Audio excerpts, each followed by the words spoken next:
অসম্ভব সুন্দর একটা জায়গা বলা যায়।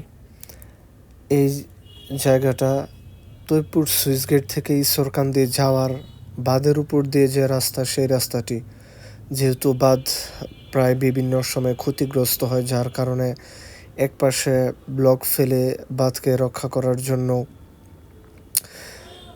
তৈরি করা হয়েছে এবং এই রাস্তা ধরেই মূলত ঈশ্বরকান্দি যাওয়া যায় এবং ঈশ্বরকান্দি থেকে ধনজয়খালী কাশিমপুর যাওয়ার যে রাস্তা, এটা হচ্ছে সেই রাস্তা।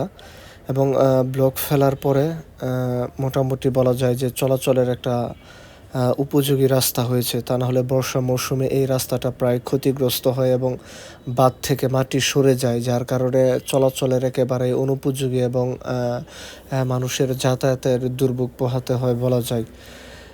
এই জায়গাটা অতীতে আরও বেশি সুন্দর ছিল, কিন্তু বর্তমানে দেখা যাচ্ছে যে নদীর পানি দূষিত হওয়ার কারণে এই জায়গাটা এবং বিভিন্ন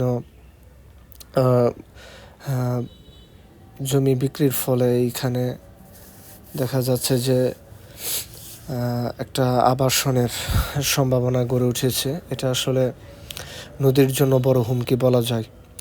তবে সবচেয়ে বড় হুমকি তা হচ্ছে এই নদীর পানি একদম বলা যায় যে পুরাই দূষিত।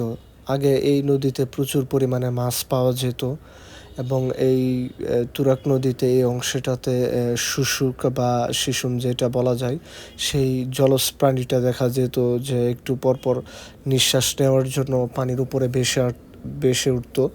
বর্তমানে বলা যায় যে এটা একেবারে বিলুপ্তি, যার কারণে এই নদীর যে জলের পানির যে একটা পরিবেশ, যে ইকোসিস্টেম, সেটা প্রায় বলা যায় যে এক বাধাগ্রস্ত এবং বিলীন হয়ে গেছে।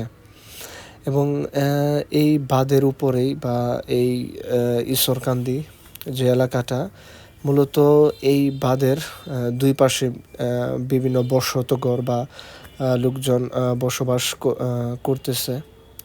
তো এটা আসলে তাদের জন্য অনেকটা সংগ্রামী জীবন বলা যায়, যেহেতু বর্ষা মৌসুমে তাদের যাতায়াতে অনেকটা কষ্ট হয় এবং বৃষ্টি হলে, বিশেষ করে বৃষ্টি হলে এই পথঘাটগুলো একেবারে কর্দমাক্ত